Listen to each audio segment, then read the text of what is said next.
څنګه د نیکو پلار چې دی ناغه جمهور خزینه حساب وکړ دي د بیا وایي چې دا ټیک کړه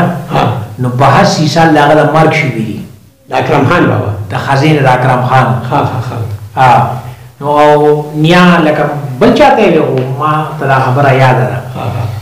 وی چې زماسخر سره تور ونی دا چې اثر راکاره کنه یو پیشو یاد نه ویغه تور واغسته وی دا نو بیا پلار بدرالرحمن خان ته ویږي دا هغه جوړ کړو دا کور رومبه دلته اکرم خان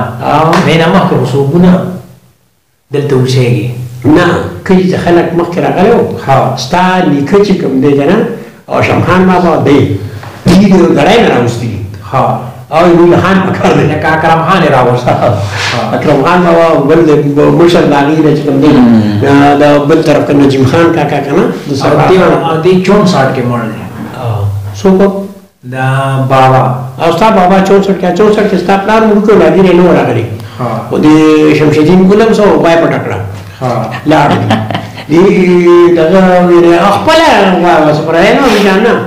نو هغه وخت ماته یاد دی هغه چې کوم دی نو چې دې پټکړه نو مضبوط لا مېله کې خرڅ کړو بیا پاغي باندې لاړ دا نو قران مور سره مرګ وکنه ارچا ته چې دې په خبر ته دې امرلان ته دې سیل او مونږه چې کوم دی زو او فاطمه خان ما سره ډېر تعلق ډېر نو غری نه وایي غری پراتو یې چې دغه د اماته چې نو د مبارز خان دغه سانګو مونږ دې پلان کنه ناګه سره وایي کوآپریټ انډنګو مې چې نن ته ټو مونږ دا ولته هغه نه منټرو دې چې مسپخین ټیم شډلان ډیر ځوي کنه روجا چې واپس راغلو نو زرم جمعه ته دې کوټه وې جامې بدلوما پته محمد خان واو خان بابا هغه طلب کړو چې دې راوړای کوی ویلو کنه نو دغه وشه دا چې زه جمعه ته نو ته دې راوته موزیک کړو خان بابا کنه روزه کې منځل راته نو دانه چې موزیک په موز به کاو حکومت به کاو کنه او بل مالدار ډیر زیات نه وخت دا مالدار خلک یریدم ډیر زیات دا ټول چې سکول ته وتلو ستار پلان سکول باندې د روستې کنه دا نو چې وتلو سړی به ورسره لګ با خیره سکول ته به سورا به راوستل کنه نو دا غره امانه ته پوسو کوي دا غره پته محمد نو مې جی هغه وایي چې د سړی کنه مې بس را دواره مې هغه کوړه ځای بدلی راځي منځه بیمار یې راو لګ کوړه مې ها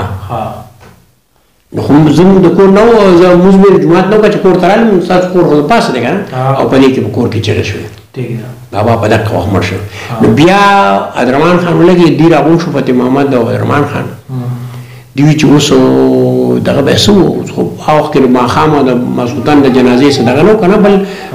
بابا له مشهور سره نو اطلاع کولی چا پیر خلکو ته کنه نو په دغه وجه باندې هغه مړی دغه اشاره کړی سار کا چې سبا به جنازه کو نو دغه وخت زینګونی د مظفر ګل استاد نو مرزا ګل پلاو ظفر ګل استاد ستا به یاد یا به یاد نه او بل چې کوم دین ما سره اړین ګل کو وی دی ور سره لرشي چې کفن والے ته طریقو هي چې دوه کی کپڑا دونه کنه زور سلام زموږ ګور مردان کې تر دې تر مردان شپراله دغه ما خامو کنه مشپو لړو خلک وره او بکسره صندوق ولا واغست کنه هغه لپاره ولا دغه سامان مامان کنه خورو مورو نه ولکه نه دا پیسې ماته کې ډېر شي د ښات لپاره دغه خوشې طریقه وکړه نو هغه جوړې د خدای شان ته ګور چې موږ سار بیا راځي سار راځي بیا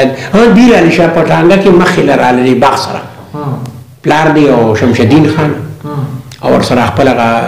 ټوپک مارو نو مونږ ته چې څه کوي تاسو په دې وځه مې ودرو ټانګه بابا مرشه ناشنا کاری دې خبره کې دې شوړ کې خوشاله شي چې زه بس آزاد شو کنه نو بس هغه بابا حقیقت کې هارت اٹیک پر راځي د زړه د غلمو خپکان چې دا کشرو دا نور خونو خرانه ته معلوم دا غره پټولې ونی به والی خود غلا نه وکړي ته چې دا کارو کنه بس باندې خپکان نه مړ بس هارت